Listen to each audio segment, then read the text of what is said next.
92.3 Radyo 5 True FM. Dito tayo sa totoo. 10 minutes makalipas ang alas 12 ng tanghali. Kapatid, halika na! Wento ka pa ng wento dyan. Kumain ka na, pumwesto ka na dahil mag-uumpisa na naman tayo. Halika na, maghilahan na nga po kayo sa tabi ng inyong mga radio set. Nax radio set. Ipalakas nyo na dyan sa paboritong karinderya. Ate. O ano, extra kanin? Hindi. Pakilakas yung 92.3. Yan, ganun. Pakilakas habang kumakain kami. Kikinig kami nung ano. Baka may mag-away na naman dyan Dyan sa segment nung nung H2H. Baka gusto nilang on-air, hiwala yan. Yung iba naman on-air na magbabalikan. Pero meron din yung on-air na laugh trip. Ang trip. Ayan, at syempre, ang magagandang kwento nga po natin mga kapatid, dito sa Dear Kuya Poy, nandito rin. At eto pa, para matapos talaga ng magandang-maganda ang ating linggong ito, May 24. Pamigay Friday po tayo ngayon mga kapatid. Meron tayong 5 winners ng 250 pesos in cash. At isang sulit TV box.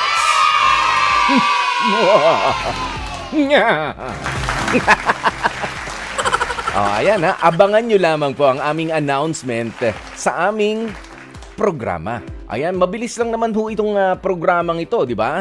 1 oras na ating pagsasama. Ayan, pero ang dami nating mga kwento na kakapulutan ng aral. At syempre, pwede rin naman natulungan natin yung mga magkikwento sa atin dito na mapayuhan. Pwede. Tulong-tulong po tayo.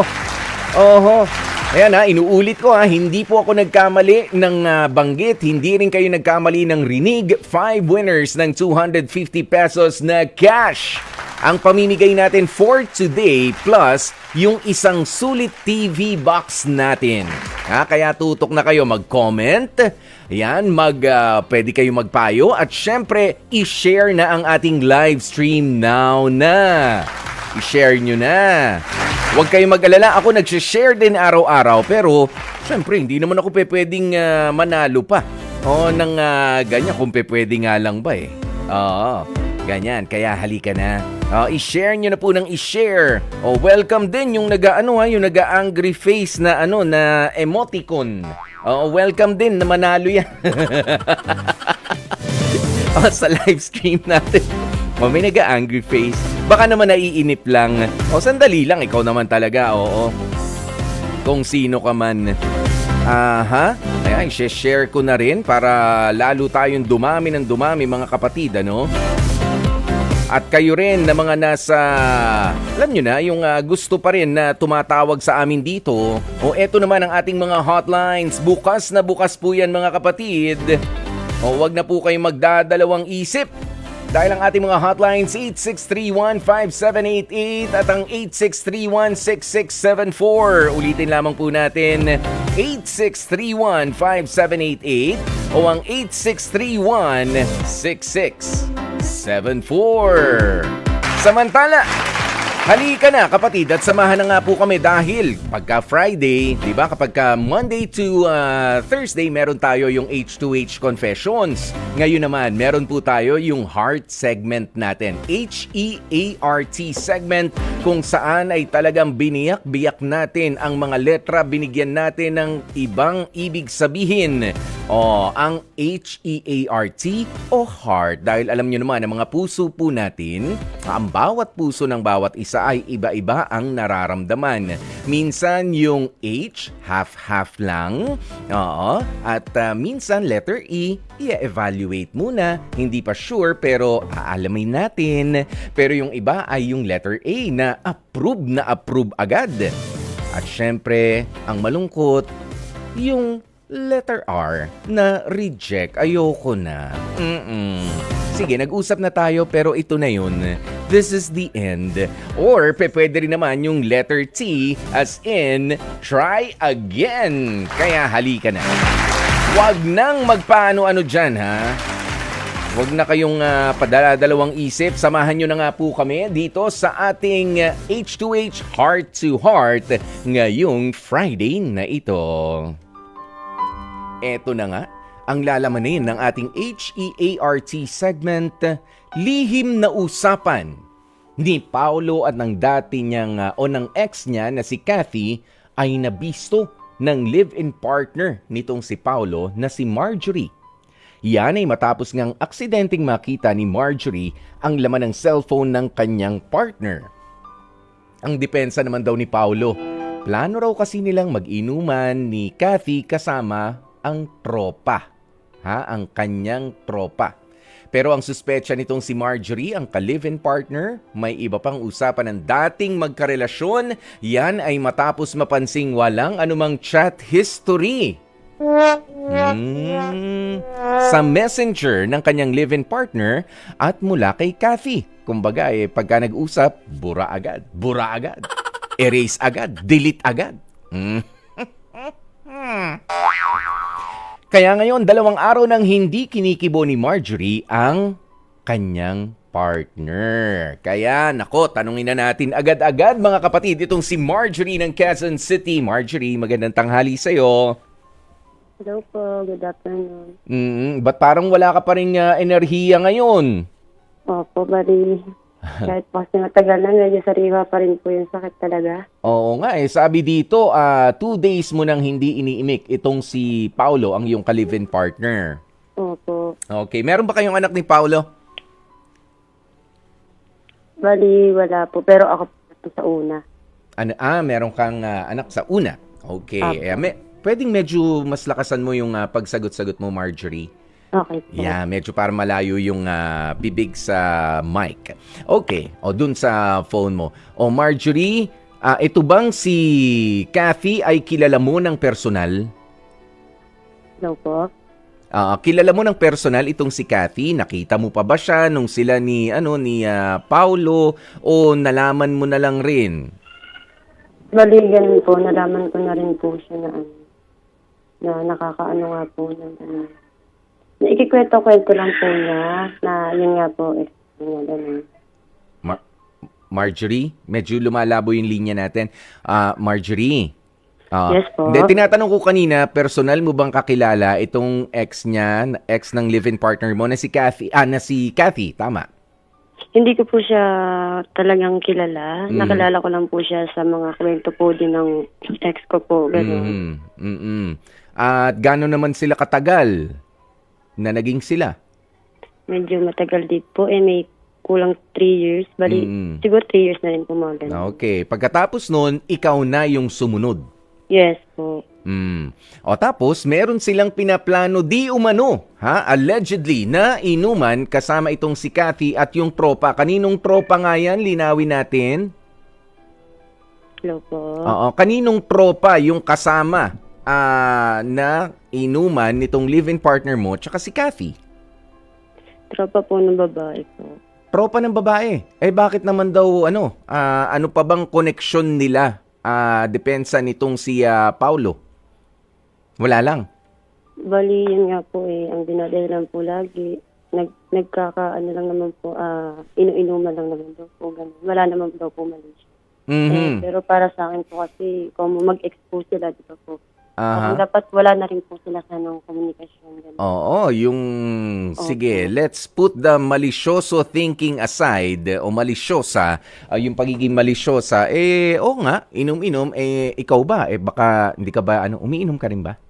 Hindi ka ba nagpresenta na? Baka pwede naman sumama. Hindi naman, tigip-tikim po gano'n.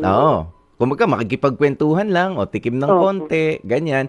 Pero ba't hindi ka nagpresenta? Sama mo naman ako. Kasi ako rin po, kuya po, medyo, noong una po kasi talaga, may naman po kaya okay lang po siya sumama-sama sa mga ganun. May tiwala po. Kasi nung po kasi parang napapadalas, ganun. Ah, Medyo parang nagtataka na rin po, gano'n. so ganito, dati na pala siyang, dati na sila nagkikita. Siyempre, kaibigan niya pa rin yung Opo. kakilala Opo, niya yung ex opo. niya. Ano ba, kapitbahay niyo lang? Medyo katabing barangay po. Ang Mm. barangay po nung ex ko, tsaka po yung ex po niya, para magkatabing barangay po sila, gano'n. Oo, halos magkapit-bahay pa rin, ano? Nasa isang community Parang, lang, tatawid lang. Ayan, pero ibig sabihin nga, pinapayagan mo naman kapag ka doon siya pumupunta. Dati pa. opo. Kaso lang po kasi parang nung parang nung padalas ko po nga yung Oo. pinapayagan. Medyo iba, may something na rin po kasi, parang ano rin po talaga. Oo, yung dalas lang, ano, yung dalas. O Opo, sige, doon na yung muna tayo. Kaya maganda siguro nga ngayon ay kausapin na rin natin si Paulo, ha, Marjorie? O, Yes Paulo, po. magandang tanghali sa iyo, Paulo. Paring Paulo. Ayan, wala pa. Na-drop yung line ni Paulo. Okay, Marjorie, linawin ko lang. Sabi mo kanina, nagpapaalam naman si Paulo na makikipag-inom, tatawid ng barangay doon sa ex niya. Okay lang naman sa'yo dahil nandun din yung mga tropa na rin ba ni Paulo yon, yung mga kaibigan nitong si Kathy? Opo. Yun naman Opo. pala. So, tropa nilang dalawa noon. Opo. At yung mga tropa na sinasabi mo, yung circle of friends nila, ay kilala mo rin ba? Hindi rin po talagang kilala. Kasi po ako talagang malapit sa kanila eh. Pero hindi ka nga, syempre, mapupunta yan minsan sa bahay ninyo. Hello sa'yo, Marjorie, magandang tanghali. Nandyan ba si Opo. Pau? Di ba may mga ganun naman? Kumbaga may respeto naman ba sila sa'yo? May pasintabi kapag ka bumibisita? Meron naman po, pero kadalasan po kasi silang bumibisita. Tinataon po siguro na wala ako, gano'n. Naku. So, nag-work po ako eh. Ayun. So medyo hindi naman talaga close at hindi naman Opo, natin hindi po mapipilit yan. Ito, kausapin na natin si Paulo. Paulo, magandang tanghali sa'yo, pare. Paulo? Magandang tanghali po kayo po. Oo, eto si Marjorie. Na ilang araw na ba kayo hindi nag-uusap nitong si Marjorie? Halos weeks na din. Ha? Halos dalawang araw. 2 araw na. So, yan. Kaya ako tinanong sa'yo, para malaman ko kung concerned ka ba. 2 araw na kayo hindi nag-uusap nitong ka-live-in partner mo. Pero nandyan pa rin kayo umuwi sa isang bahay. Tama ba? Opo, syempre naman kayo po. No, yun. Ano itong sinasabi niya na para daw may something na doon sa punta-punta mo doon sa ex mo na si Kathy sa kabilang barangay nyo lang. Tama ba yung sabi ni Marjorie kanina, mukhang tropa mo rin naman yung mga kaibigan din ni Kathy doon sa kabilang barangay? Opo, hindi naman po talaga si Kathy yung pinupunta ko din yung syempre tropa pa din po. Barkada pa din. Yung mga barkada. Pero sabi ko nga kanina, ba't hindi man lang nagpresenta ka, Marjorie, na sumama naman minsan? Ikaw ba okay lang nasasama minsan para naman makamingle nila yung bago mong jowa? Opo, mas okay nga po kasi sa akin wala naman po talagang meaning yung sa ex ko. Ini-invite Kasi mo ba si Marjorie? Opo, niyaya ako naman po. Yayang may kasamang hila ba o yung yayang masabi lang na alam mo yung bihis na bihis ka na tapos sabi mo sasama ka ba tapos nakapambahay baka kalalaba lang nung isa o baka nagkukulkul pa ng kuko sa paa, tatanungin mo kung sasama ganyan. Ay, hindi naman po. Ay, hindi Niyaya ko po talaga. Niyaya, sinasabihan mo ahead of time. Totoo ba yun, Marjorie? Yes po. Oo, totoo ba yun? Yun naman pala niyayaya ka naman pala nitong si Paulo. Opo, pero ayoko po kasi nung parang ewan ko po, siguro sabihin na lang po niya siguro sila. Pero ayoko po talaga makaharap din. Ayaw mo makaharap yung ex niya? Yung ex po niya. Kung yun naman po lagi ang kasama. Hindi po yung friend lang ng ex. Siguro po kung yung friend ng ex, pwede pa po. Pero pagkasama yun, parang awkward. naman po. Ganun. Sige. Ayan, sinabi mo ba yan kay Paulo? Sinabi rin po. Kasi lagi niya kinakatira na wala lang naman daw Siguro po sa kanya wala lang. Pero sa akin po kasi big deal po talaga yun. Ayan. O Paolo, narinig mo ba yung sinabi niya ni Marjorie na talagang siguro magiging ano rin naman, magiging casual din ang pakikitungo niya doon sa ex mo na si Kathy, hindi pa ngayon. So wag nating ipilit. Pwede ba na ikaw na lang minsan na mag-host ng pagkikita-kita ninyo? Tsaka kung pwede, baka pwede namang hindi alak ang pinagsasalu-saluhan ninyo. Baka pwede pagkain na lang, juice o tubig na malamig. Diyan kayo sa bahay. Pwede ba yun, Paolo? Opo. Tsaka ngayon po kasi alam ko nang nagiging issue siguro, distansya din muna ako sa mga tropa ko. Parang occasionally na lang ako sama sa kanila. Alam mo, feeling ko hindi naman yung kasi para namang mapupunta naman sa bad light itong si Marjorie sa mga tropa mo. Kumbaga parang, nilalayo ka sa amin itong girlfriend mo. Hindi yon. Ang issue dito is not with your tropa, not with your friends, pero yung frequency kasi ng pagpunta-punta mo doon. Yun yung sinasabi dito ni Marjorie. Tama ba, Marjorie? Yes po. Oo, yung dalas ng pagpunta mo roon. Sa isang linggo, gaano ka dalas ba nandun si Paolo, Marjorie? Minsan po kasi po ang pasok ko po minsan sa isang linggo is 5 days po, tapos 2 days po ulit. Sa 5 days po minsan nasusunod-sunod niya yun. Sunod-sunod na nandun siya? Opo, kasi lang po siya, namimir niya lang po siya sa bahay. Pag off ko po, ganun. Mhm. Doon ko lang po siya nakakasama. Totoo ba yun, Paolo? Tatanggapin mo ba yun? Opo, totoo naman po. Syempre, doon sa 5 araw na yun, pagod din si Marjorie, tapos nandun ka. So pagka dumarating si Marjorie sa bahay, it's either galing ka sa tropa or wala ka pa sa bahay. Tama? Tama po. Tama ba, Paolo? Papaano naman yung mga halaman na kailangan diligan sa maghapon? Di ba? Matutuyot yan. Meron ba kayong mga halaman dyan sa bahay ninyo na alaga? Ha? Konti lang po. Konti lang. Paano? Nadidiligan ba ng maayos yan? Mainit ang maghapon matutuyot. Ayan, kumbaga ganyan din. Kailangan din kung ang mga halaman nga kailangan ng alaga, kailangan ng dilig, 'di ba? Kailangan kumustahin. Ganun din yung mga partner natin. Kailangan mo ring kumustahin.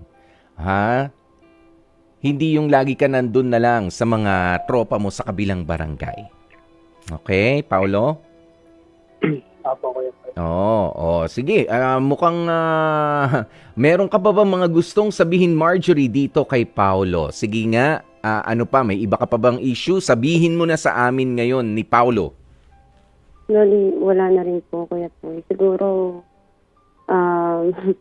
kasi kung sasabihan po dito na kung mag-aayos kami, ayoko na rin po talaga. Siguro po kung kung makaan naman po siya ng iba po ulit. Wag na lang po siguro niya gawin yun. Ay, teka. Akala ko medyo magkakaayos na kayo. Ba't para nag-iba yung tono nitong si Marjorie? Marjorie, ano na ba nangyayari? Sandali.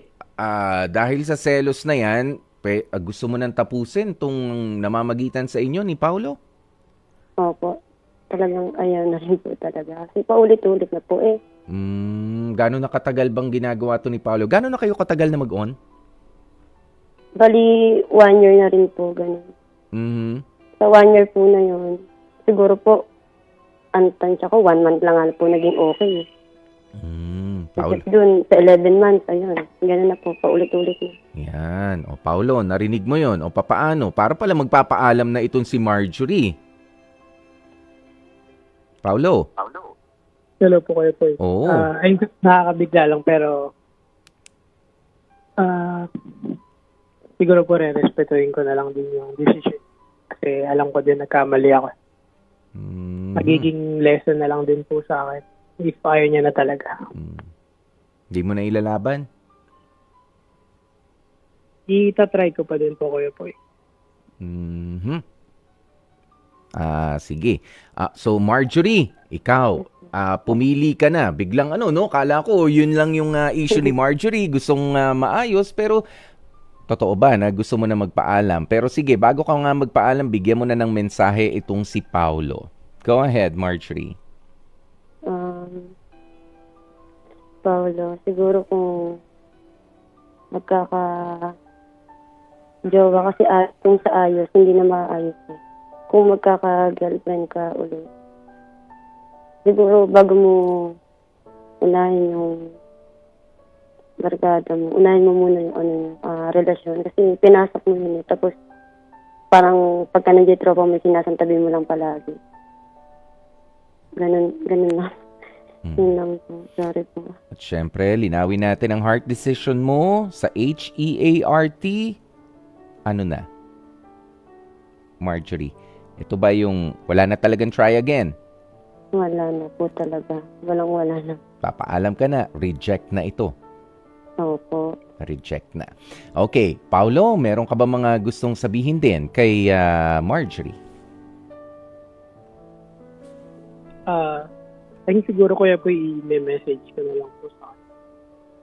Sorry na, bigla po.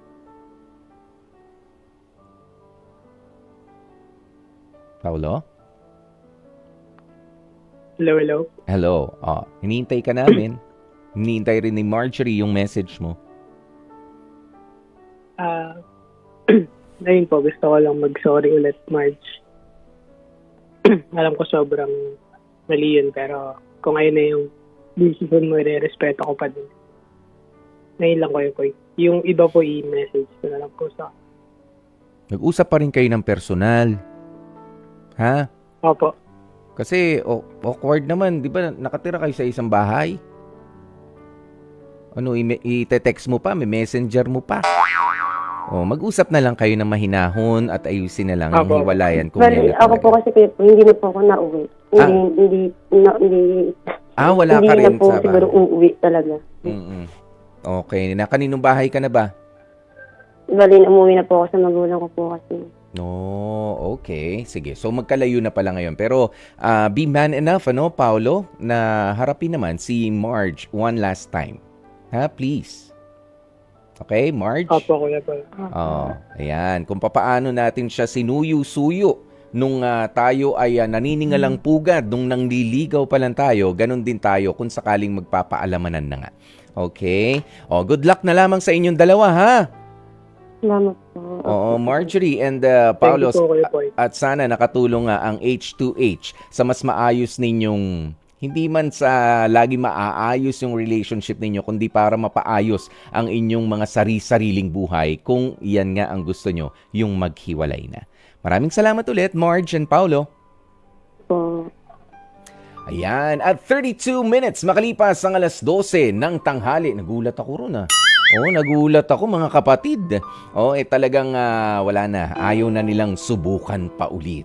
Pero eto na nga muna ang ating first winner ng 250 pesos na cash. Ang masipag na si Sergio Gonzalez. At kinuha nga po natin sa H2H sa HEART advice ang kanyang ang kanyang kasagutan. Congratulations, Sergio Gonzalez, meron kang 250 pesos na cash. Ayan, at ganun din si Roberto Ignacio ng Pasay. Alam nyo, laging nakatutok ito sa mga programa ng 92.3 True FM. Opo, lalo na nga dito rin sa ating H2H o Heart to Heart. Dapat nga ba na tropa mo rin ang mga kaibigan ng jowa mo? Syempre, hindi yung kakilala lang. Dapat tropa o yung close-close. Iba-iba ang inyong mga naging kasagutan. Okay, sabi ni Virginia Ayuban, pwede kasing pagka hinanap mo yung jowa mo, madali mong makontak ang kaibigan niya dahil tropa mo rin naman. Madali mo lang maitanong sa kanila kung ano ang problema o nasan nga o anong ginagawa. Pero minsan may kaibigan talaga na ang hirap tropahin, lalo na yung alam mo na bad influence sa jowa mo, ang kaibigan ng jowa mo. Nako. Ayan. Pero ito gamit na gamit. Ang mga kaibigan, yung mga tropa mo na rin, ang mga kaibigan, pagka hindi ka sinasagot sa video call, kapag ka hindi ka matawagan ng jowa mo, nandyan ba si hello? Andyan ba si Aaron?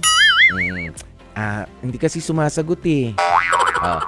Shot mo na, Aaron. Wala dito pero shot mo na, Aaron, sa background.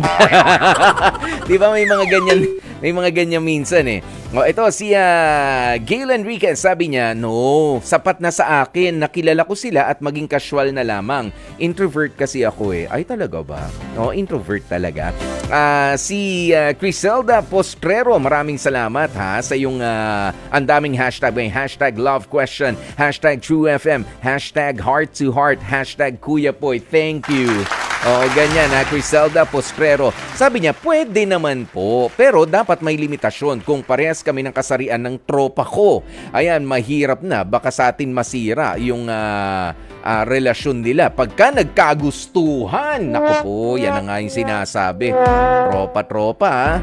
Oo, tropa, patulong naman. Papalit naman ng bumbilya dito sa bahay, sa kwarto. Nakalimutan ko na kasi kung paano pihitin eh. Hindi ko maabot eh. Ay nako, si Mayan Sanchez, sabi niya, para sa akin hindi naman kailangan na maging tropa mo yung mga kaibigan din ng jowa mo. Ayos lang yung kilala mo sila at kakilala kanila na ikaw yung asawa, ganyan. Minsan kasi na magtotropa sila pa yung nagpapalitan ng mga jowa. Ayan na nga ba sinasabi. Ayan, si Jan Tuga, para sa akin po mas maganda nakatropa rin ng yung kaibigan ng jowa ko kasi ang pangit naman na tignan na kapag ka nagkikita sila magkakaibigan nga pero out of place. Yung isa, hindi ko sila tropa, di ba? Patingin-tingin ka lang. Ayan, mas mabuti pa yung tropa ko rin sila para masaya. Ayan. Pero sabi nga kanina, pwede naman kakilala mo lang, di ba? Pwede naman kabatian mo lang. Ganyan. Si Maxine Tolentino, sabi niya, yes, mas mabuti na yung kaibigan ng jowa mo ay tropa mo na rin. Mas marami, mas masaya, pero walang dapat mangyari na selusan sa barkada. Yun, yung iba duda. Okay lang na maging close, pero ingat lang. Di wag na nga lang maging close. Basta nako, maraming salamat po. No? Ang dami nyo pang mga kasagutan, mga kapatid. Thank you so very much. Patuloy nga pong i-share ang ating live stream ngayon. Dahil meron pa tayong Dear Kuya Poy mamaya-maya lamang. Ayan, pero eto na muna, i-announce nga natin ang third winner ng 250 pesos na cash. Third and fourth winners ang isa-send natin. Unang-una si Sunshine, pangatlo si Sunshine Tolentino at kinuha natin ang kanyang sagot sa Love Question of the Day. At ang pang-apat naman na winner ay si Maria Rowena Belaro mula rin sa Love Question of the Day natin. Yun. Kaya thank you so very much. Meron kayong mga 250 pesos. Apat na 250 na yung naipamimigay natin. So meron pang isang sulit TV box at isa pang 250 pesos. Nihingal na naman ako mamigay ng premyo ha. Pero ito yung hingal na gusto ko. Ito yung pagod na gusto ko. Basta mag-reply po kayo sa magme-message. At ang magme-message sa inyo, manggagaling sa ating heart to heart na official.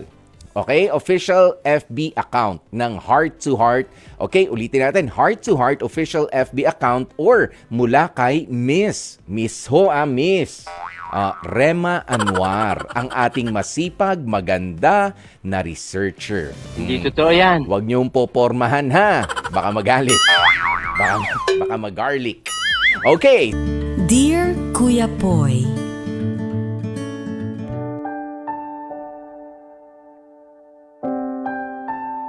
Dear Kuya Poy, magandang araw sa inyo at sa lahat ng nakatutok sa programang Heart to Heart. Ako nga pala si Natalie, 28 years old. May matagal na akong lihim na pagtingin sa best friend kong lalaki na si Joshua. Aminado akong hopeless romantic ang BFF ko. Ayaw ko rin sabihin sa kanya ang totoong nararamdaman ko dahil ayokong masira ang friendship namin na sinimulan namin noong 2014 pa. Before, sa tuwing nagkakaroon ng nililigawang babae ang kaibigan kong si Joshua, minsan ay umaabot din kami sa puntong hindi kami nagkakausap o nagkikita man lang sa loob ng ilang buwan. As in, para bang bigla na lang siyang nawawala habang abala siya sa pinupormahan niyang babae. Kuya Poy, parang hindi niya ako kilala sa tuwing may nililigawan siya, sa totoo lang. Kapag hindi siya bet o busted siya ng nagugustuhan niya, bigla na naman siyang magpapapansin sa akin. Para tuloy akong option lang at sa tuwing kung kailan lang siya convenient ay sa kanya lang ulit ako babalikan at bibigyan ng atensyon.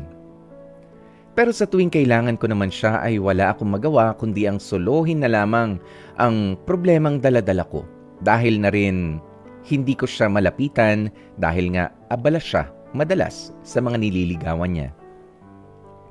Gusto ko nang lumayo pero mahal ko siya at alam kong kailangan niya ako. Ang totoo niyan, Kuya Poy, may naghihintay ng trabaho sa akin sa ibang bansa pero hindi ko alam kung tatanggapin ko nga ba ito. Sa tuwing iniisip ko kasi ang oportunidad sa ibang bansa, ay kakambal na yun kung itutuloy ko ba ang tsansang yun given na sobrang mahal ko si Joshua at parang ang hirap niyang iwanan para sa akin. Paano nga ba ang mag-move on mula sa kanya kung ayaw niya naman akong tigilan? Alam niya namang isang message lang niya ay titiklop at titiklop lang din ako sa kanya. Umaasa ako na one day, sana dumating na yung pagkakataon na lingunin man lang ako ni Joshua. Masakit man ang ginagawa kong sakripisyo sa kanya, pero sana dumating na ang pagkakataon na umayon din naman sa akin ang lahat. Hanggang dito na lamang ang aking kwento. Maraming salamat sa pagkakataong mabasa niyo ito sa inyong programa. Lubos na gumagalang, Natalie. Dear Kuya Poy, Natalie. Bagay na bagay sa iyo yung pangalan mo. Parang natali ka na talaga dyan kay Joshua na BFF mo na meron ka namang lihim ng pagtingin sa kanya. Okay, sige, puntahan natin yung kinikwento mo sa amin kanina na meron na sanang opportunity sa'yo sa ibang lugar at parang hindi ka na talaga makakilos. Lahat ng desisyon mo ay nakabase na dito kay Joshua. Para sa mga katulad po ni Natalie na natali na nga ang mga desisyon sa isang tao na hindi naman nila karelasyon. Yes, mahal mo. Yes, gusto mo. Pero hindi naman sa'yo. Tigilan nyo na po yan. Please do not put your life on hold para sa isang taong matagal na panahon mo naman nang hinintay, nabigyan ng pagkakataon. Kung gusto ka man, ay sinabi niya na. Pero kung hindi man, hindi pa rin, kailangan tanggapin mo na yan. 'Di ba? O pwede rin naman na please do not put your life on hold sa isang taong naaalala ka lang kapag ka convenient sa kanya. Ha? Kapag para kang convenience store 24/7 na bukas, kukontakin ka, uy, kailangan ko ng katulong. Pero kapag ka ikaw naman ang nangangailangan, wala naman siya doon. Tigilan nyo na po iyang ganyan. Hindi ka nga niya naiisip na isama o hindi ka nga niya naalala man lang doon sa mga magaganda nangyayari sa buhay niya, sa mga highlights ng buhay niya, tapos aasa ka pa na magiging isa ka doon sa mga highlight o special ka sa buhay niya? Please, ha?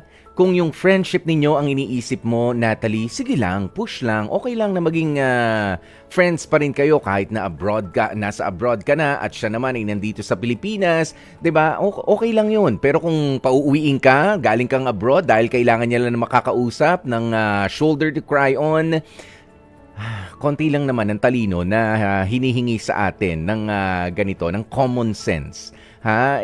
Gamitin mo yan, yung katalinuhan na yan at huwag magpakatanga kahit pa nga gaano mo kamahal ang isang tao na lalo na kung di ka naman sigurado o lalo na kung napakalabo na makita na siya at ikaw ay merong future. 'Di ba? Yung work mo abroad, sige na, go na. Mag-work ka na. Baka makatulong pa yon. O kung saan man trabaho, baka makatulong pa yon sa pag-move on mo from Joshua. Yung friendship, sige, tuloy mo lang. Pero kung yung friendship na yan ay magpapahirap sa'yo, siguro ikaw na rin ay matutong dumistansya dito kay Joshua. Kung nahihirapan ka na at nasasaktan na lang. Biruin mo, gustong-gusto mo siya pero nanliligaw siya ng iba at never niyang naramdaman na gusto mo siya. 'Di ba? Hindi na pagiging martir yan, pagiging tanga na yan at hindi tama yan. Okay? At yan na nga lang po ang dito na natin tatapusin ang kwento nitong si Natalie. Dear Kuya Poy, pero itutuloy pa rin ho natin. Siyempre ang pamimigay ng ating papremyo dahil ang ika-5 na winner ng ating 250 pesos na cash ay si Betty Octiva Teorima na nakikinig din sa ating programa. Tutok na tutok palagi. Thank you so very much. At syempre, ang winner naman ng ating Sulit TV box ay si Marjorie ng Quezon City, ang ating pong caller mismo sa HEART. Oo, ang nagdesisyon na tama na Paolo, ayoko na. Goodbye. Ayan, para maaliw itong si Marjorie sa panahon ng kanyang kalungkutan sa paghihiwalay nila ni Paolo. Kaya thank you so very much. At syempre, sa oras namang ito ay pasasalamatan muna natin ang lahat ng mga naging bahagi ng ating programa sa isang linggo na naman nating pagsasama-sama, ang ating mga program assistants sina Bea Rodriguez, Ed Acerada, Jaire Ann Manipon, Lia Bugarin de Guzman, ang ating studio technician na ang galing-galing, ang gilas-gilas. Oo, si Sir Aaron Tolentino. Ayan. At ang ating ding mga technical directors, talagang hindi naman ako gwapong pumasok pero gumagwapo ko lalo dito. Ayan Direk Grace Toledo, Direk Joey Perez, thank you so very much. Ang ating researcher na si Rema Anwar at ang ating executive producer na si Jeff Batlangao, thank you so very much. Ako po si Kuya Poy, ang inyong guwapopoy para sa programang H2H o Heart to Heart na iniimbitahan kayo para sa ating catch-up episodes naman sa Sunday at 12 hanggang 3 ng hapon. Bumabad po kayo dyan Sunday, 12 hanggang 3 ng hapon. Happy weekend mga kapatid! Bye-bye!